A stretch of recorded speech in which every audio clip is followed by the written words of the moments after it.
Les habitants de Beyrouth se préparent donc à revivre des heures sombres. L'armée israélienne a reçu l'ordre de frapper le sud de la capitale libanaise. Il y a quelques minutes, elle a demandé à ses habitants d'évacuer. Cette banlieue est considérée comme l'un des bastions du Hezbollah. Alors on ne sait pas quand les frappes auront lieu précisément.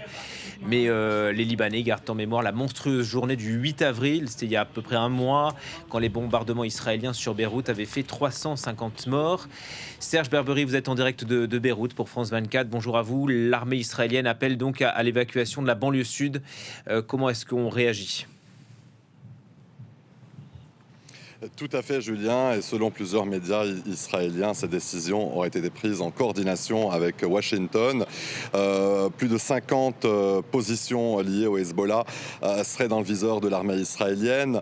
Des médias israéliens évoquent notamment des dépôts d'armes, des appartements utilisés pour stocker des missiles. Et vous savez, dès l'annonce de Netanyahou ce matin, la situation a rapidement basculé sur le terrain. Les images diffusées par les télévisions locales et aussi sur les réseaux sociaux témoignent de ce mouvement important de population observé dans plusieurs secteurs de la banlieue sud. Des kilomètres et des kilomètres d'embouteillages se sont formés sur les axes qui mènent vers l'extérieur de la banlieue sud. On a d'ailleurs pu voir des familles quitter précipitamment leurs immeubles, charger quelques affaires dans leur voiture et aussi tenter de rejoindre des zones jugées plus sûres. Vous savez, pour beaucoup d'habitants, cette scène a un goût de déjà-vu. Ils étaient revenus sur place après le cessez-le-feu du 17 avril. Et aujourd'hui, ils se retrouvent donc confrontés à la perspective d'un nouvel exode, de nouveaux départs vers l'inconnu pour certains. Depuis, vous savez, le cessez-le-feu, Beyrouth avait été relativement épargnée. La banlieue sud a été visée seulement à 2 reprises, des frappes ciblées menées sans avertissement préalable. Mais aujourd'hui, c'est différent. L'annonce est publique, elle est assumée au plus haut niveau de l'État israélien. C'est Benjamin Netanyahou qui l'a annoncé. Et les habitants de la banlieue sud attendent encore et encore aujourd'hui ces frappes sans savoir précisément quand elles vont intervenir. Et vous savez, psychologiquement, cette attente pèse très lourd ici parce que on sait qu'une attaque est annoncée, mais on ignore quand elle se produira exactement. Et ce sentiment est très difficile à vivre. Vous savez, donc attendre un danger que l'on sait imminent, mais sans savoir à quel moment il frappera. Beaucoup expriment leur inquiétude sur les réseaux sociaux. Vous savez, d'autres expriment leur colère. Mais ce qui revient le plus, vous l'avez bien mentionné au début de ce journal, c'est le souvenir encore très vif des bombardements massifs du 8 avril. Ces séries de frappes qui avaient secoué une très grande partie de Beyrouth en quelques secondes seulement, avec des détonations très très puissantes ressenties à plusieurs kilomètres à la ronde.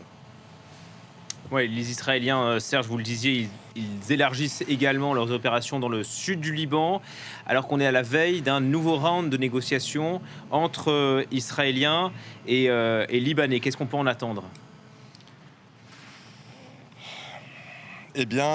Vous savez, cet élargissement des opérations israéliennes au sud Liban marque aujourd'hui les esprits aussi pour ceux qui habitent cette région du pays. Les ordres d'évacuation continuent de remonter plus vers le nord. Après Tyr et le Qasat Saïda, de nouveaux avertissements ont touché aujourd'hui les villages, notamment dans la région de Jezine.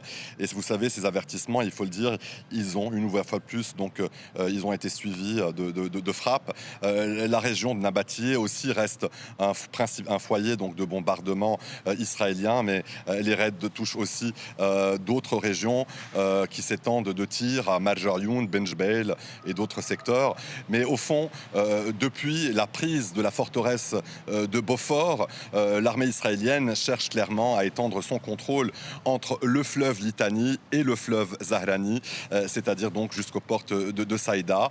Et face à cela, le Hezbollah Hezbollah, il poursuit aussi ses attaques. Il affirme avoir mené une vingtaine d'opérations contre des positions israéliennes ces dernières 24 heures. Le Hezbollah aussi parle de combats avec l'armée israélienne près de la forteresse de Beaufort. Et c'est dans ce contexte que s'ouvre demain à Washington ce 4e round de négociations entre Israël et le Liban, des discussions sur le cessez-le-feu, la situation sécuritaire au sud Liban, alors même que les combats s'intensifient et que la banlieue sud de Beyrouth est menacée. Aussi, à la veille de ces négociations, le président Aoun a défendu aujourd'hui, encore une fois, la voie du dialogue.